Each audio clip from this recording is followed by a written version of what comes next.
Bonjour et bienvenue sur le plateau de Topcom.fr, la plateforme de la communication et de ceux qui la font, où nous recevons aujourd'hui une marque que tout le monde connaît, mais dont on ne connaît pas forcément tout le périmètre d'action. C'est une marque, cette entreprise, vous la connaissez, il s'agit de la RATP, on pourrait même plutôt dire du groupe RATP, dont nous allons évoquer la nouvelle stratégie de marque, lancée il y a quelques semaines, le 15 octobre. Et on en parle aujourd'hui avec nos deux invités, Maria de Stael, responsable de la marque RATP, et Beryl de Fayet, directrice associée de l'agence Havas Paris. Bonjour à toutes les deux. Bonjour. Merci d'avoir accepté notre invitation. Je le disais donc, RATP, évidemment, tout le monde connaît. Les franciliens, les plus anciens de mon âge diront même Régie autonome des transports parisiens. Donc on connaît une partie en tout cas de ce que vous faites. Malgré tout, voilà, beaucoup de choses ont changé depuis, et beaucoup de choses continuent à changer. Aujourd'hui, si vous deviez un petit peu définir le périmètre de la RATP, qu'en diriez-vous ? Alors aujourd'hui, effectivement, la RATP, c'est l'entreprise de transport du quotidien en Île-de-France, que vous connaissez et que vous venez de rappeler. Mais c'est beaucoup plus que ça, puisqu'on est un groupe présent aujourd'hui dans 14 pays. On opère 8 modes de transport et 16 millions de voyages par jour. D'accord. Donc la RATP du quotidien en Île-de-France et la RATP à Londres, dans d'autres pays, à Casa, dans d'autres villes internationales. Dans combien de pays on vous retrouve 14. 14 pays. Donc ça fait quand même 4 continents. 4 continents. Voilà. Et sur 8 modes de transport différents. Donc on fait du tramway, du métro, du bus. On fait même un peu de bateau. Donc voilà. D'accord. Très bien. Toutes ces évolutions, elles se sont faites un petit peu dans le temps. Elles vous ont conduit en 2018 à redéfinir un peu votre stratégie de marque, justement. Qu'est-ce qui justifiait quand même qu'il faille complètement redéfinir une stratégie de marque ? Alors, en fait, on est un leader mondial de la mobilité et peu de gens le savent d'un point de vue grand public. Et d'un point de vue B2B, on avait besoin à ce moment où le secteur de la mobilité est un secteur en forte concurrence et en forte mutation, exactement. Et le marché de la mobilité devenant de plus en plus concurrentiel, on avait besoin de repenser notre marque groupe RATP pour affronter les défis qui vont se présenter à nous dans les années à venir. D'accord. On parle de mutation. Est-ce que ça signifie qu'aujourd'hui, vous retrouvez sur d'autres marchés, d'autres opérateurs ou d'autres acteurs arrivent aussi sur votre marché ? Qui sont aujourd'hui vos concurrents? Sont toujours les mêmes? Qui sont vos concurrents? Oui, aujourd'hui, alors nos concurrents sont les mêmes et ils ont pour particularité d'arriver même bientôt en Île-de-France, puisqu'en 2024, ce sera l'ouverture à la concurrence en Île-de-France. D'accord. Et par ailleurs dans le monde, alors ils sont Keolis, Transdev, MTR à l'international, enfin voilà. D'accord. Ils ont gardé, en tout cas, on est toujours sur le même profil de concurrent, ou est-ce qu'il y a de nouveaux profils d'acteurs qui arrivent sur le marché? On va dire que globalement, on est sur le même profil de concurrent, mais qu'en même temps, puisqu'on est nous-mêmes acteurs des nouvelles mobilités, on peut aussi, évidemment, à chaque fois que vous prenez un Uber, vous ne prenez pas le métro, vous êtes du coup un concurrent de nos modes de transport et de notre solution. Voilà. Est-ce que le groupe, comme d'autres acteurs du secteur, justement, investit sur ces nouvelles mobilités, que sont le vélo, que sont oui, alors, le VTC, ou ce genre de choses? Exactement, on investit, on investit chez CityScoot, par exemple, donc les scooters en partage à Paris.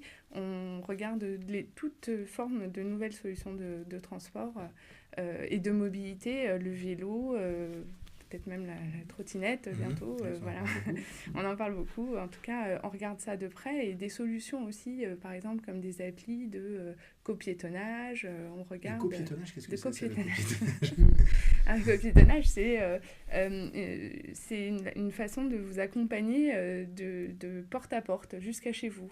Donc sur le dernier kilomètres qui vous restent ou sur les derniers mètres à la sortie du métro. Non, mais par exemple, si vous préférez que votre fils ou votre fille soit accompagné de la sortie de la station à chez lui, à chez elle, chez vous, du coup, on a des solutions. En tout cas, on réfléchit à ces formes de nouvelles mobilités et donc comment vous accompagner au mieux jusqu'au bout, jusqu'à la maison. Pour définir cette nouvelle stratégie de marque, vous êtes appuyé sur l'agence Havas Paris. Comment ça s'organise justement entre une agence et un annonceur sur ce type de projet? Qui fait quoi? Alors, ça s'organise plutôt bien, très bien. Il faut savoir que voilà, Havas Paris est notre agence conseil stratégie globale. Donc naturellement, c'était avec eux que cette réflexion devait se mener. Et dès le départ, dès le début, ils ont été partenaires avec nous sur les réflexions avec la présidente, les membres du COMEX, sur la formulation et donc très en amont sur la définition de cette nouvelle stratégie. Ouais. En fait, et pour aller un petit peu plus loin sur le plan opérationnel, du coup, une fois qu'on avait identifié ensemble, évidemment, tous les enjeux auxquels était confrontée la marque et plus particulièrement le groupe, on a mis en place une méthodologie qui constituait en fait à rencontrer chacun des membres du COMEX du groupe. Et puis, donc, aussi bien des activités historiques classiques, c'est-à-dire sur la mobilité, et puis sur le transport, on va dire, et puis les autres activités qui font partie du groupe, qui sont en fait d'autres métiers, qui sont sur des services complémentaires, des services urbains. Donc voilà, donc on a fait, j'ai envie de dire, le tour de l'ensemble du groupe et des dirigeants pour pouvoir comprendre chacun comment est-ce qu'ils voyaient leur activité, comment est-ce qu'ils voyaient l'évolution de leur activité, leur business, etc. Et ça, on l'a fait à chaque fois conjointement. Ce qui nous a permis d'avoir une vision assez globale et précise et du coup de travailler ensemble sur le chemin ou en tout cas le discours qu'on voulait faire porter à la marque et le positionnement qu'on voulait lui donner. Alors cette vision justement globale et précise, est-ce que vous pourriez nous la donner? Oui, vas-y. Non, tu veux. Alors, quelques points. Je dirais qu'un des premiers constats qu'on a fait, c'était justement de se dire tous nos concurrents directs, c'est des concurrents qui se positionnent essentiellement sur le service de la mobilité, donc du transport. Un premier exercice, nous, qui a été de se dire qu'une fois qu'on avait fait justement le tour de l'ensemble des activités, ce que la RATP propose aujourd'hui, c'est des services qui vont au-delà de la mobilité, puisque c'est aussi des services urbains. C'est-à-dire qu'elle intervient aussi sur la partie immobilière, elle intervient sur des services de connectivité, elle intervient sur des services de billettique, sur du commerce. Donc en fait, quand on regarde toute l'offre qu'est capable de proposer aujourd'hui le groupe, en fait, ça nous a amené à se dire qu'il fallait qu'elle se positionne non pas uniquement comme un acteur de la mobilité, mais comme un acteur de la ville, qui est capable en fait d'accompagner la ville dans sa transformation au-delà des aspects uniquement mobilité. Et donc c'est toute l'évolution qu'on a cherché à mettre en place aux côtés de la RATP. Ce qui était important pour nous, c'était aussi de porter un discours sur la qualité de vie en ville et le fait qu'avec le groupe RATP, on croit profondément à l'avenir des villes et au fait que les villes ont un avenir et que la qualité de vie en ville, si on peut y participer, si on peut être un acteur de la transformation des villes durables, des villes connectées et des villes intelligentes, c'est là où on sera plus fort dans le champ concurrentiel. D'accord. Concrètement, justement, alors, une fois qu'on a expliqué un peu cette vision, cette problématique, qu'est-ce qui se passe alors du coup, qu'est-ce qu'on en fait de tout ça? On a fait plusieurs choses. D'abord, on a repensé la marque vraiment et son discours, son positionnement. On s'est mis d'accord au sein du groupe sur ce qu'on devait dire, comment on voulait présenter nos activités. Ce que vient d'expliquer Beryl est très important pour nous, puisqu'encore une fois, vous connaissez la RATP comme opérateur de transport, mais si on fait...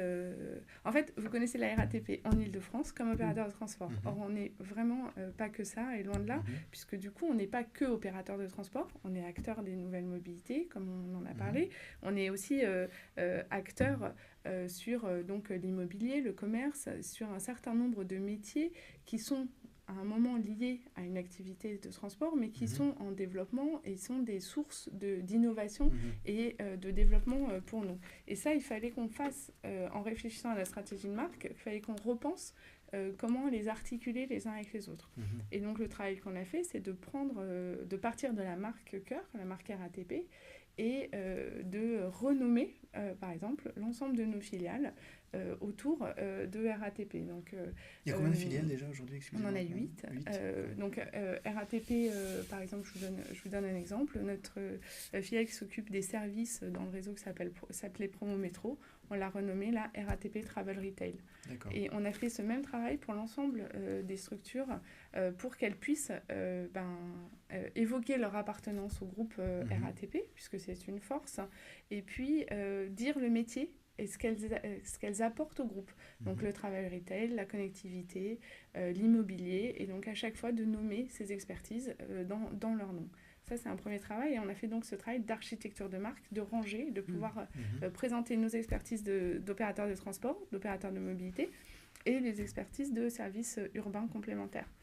Une fois qu'on avait fait ce travail de stratégie de marque, on a fait un travail de branding. Donc, on a repensé notre logo. On est parti de ce visage que vous connaissez et qu'on a mis au cœur du groupe RATP et du nom RATP Group, puisqu'il vient comme ça s'incruster, donc à la place du haut, au cœur.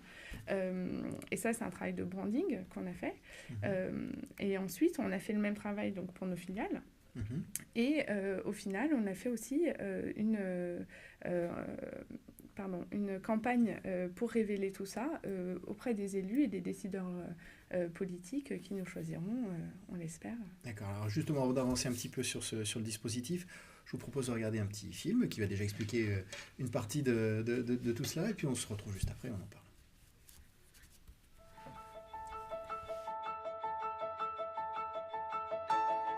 Depuis plus de 70 ans, nous voyons les villes grandir et s'inventer. Ce mouvement qui nous façonne, nous l'accompagnons avec passion. Il nous a permis de devenir un leader mondial de la mobilité urbaine, d'être présent dans 14 pays, de réaliser 16 millions de voyages chaque jour avec 8 modes de transport, d'être acteur des nouvelles mobilités en partenariat sur 4 autres modes.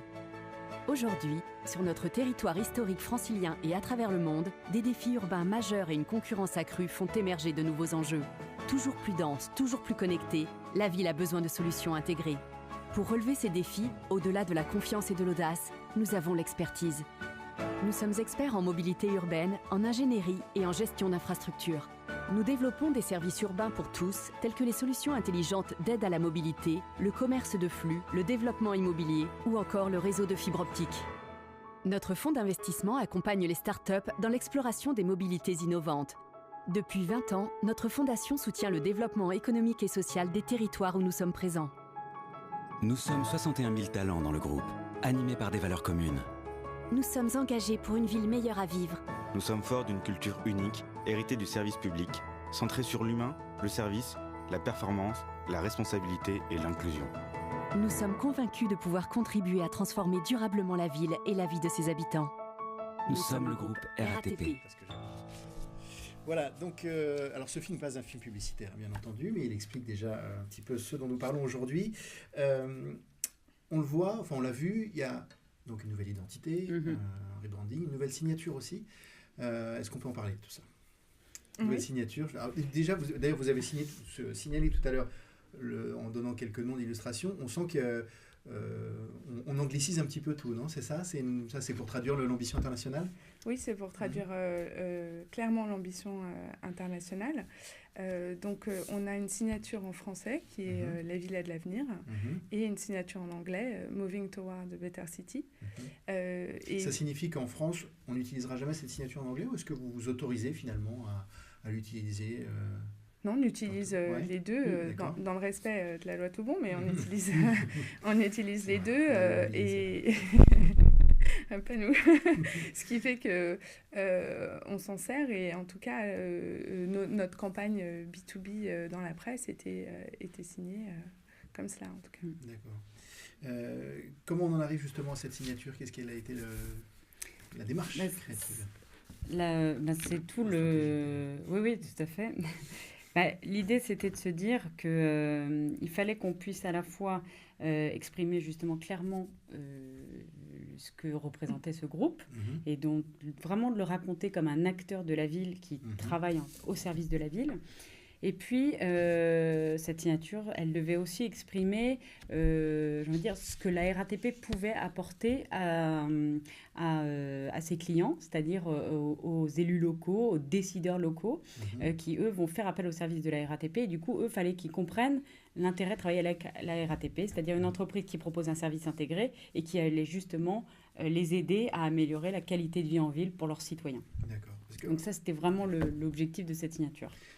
Elle dit à la fois, pardon, Oui. je complète, non, elle dit à la fois notre cœur de métier, la mobilité, moving toward, c'est bien cette idée-là, et puis aussi le fait qu'on soit un acteur de la transformation vers les better cities, si j'anglicise, en tout cas vers les villes plus durables, plus humaines, et ça c'est important pour nous d'affirmer ces deux mouvements-là.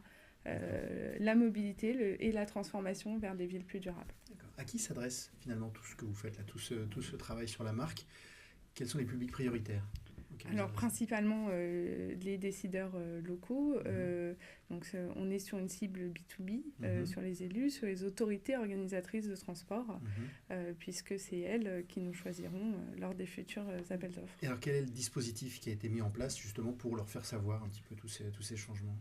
On est au début de cette stratégie de marque et elle a été lancée le 15 octobre. Voilà, et puis elle a vocation à se déployer complètement courant de l'année 2019, mais on a déjà donc fait une campagne presse leader d'opinion, donc avec un plan média en tout cas très, très axé sur les leaders d'opinion. On a un nouveau site pour le groupe, c'est donc ratpgroup.com, qui présente le groupe et donc sa nouvelle façon de porter ses métiers complémentaires à la mobilité. Et vous pourrez retrouver sur le site vraiment les différentes expertises. On a tout le territoire de marque. On a fait un brand book aussi qu'on a envoyé aux élus et aux décideurs locaux en France pour justement partager avec eux ce nouveau positionnement.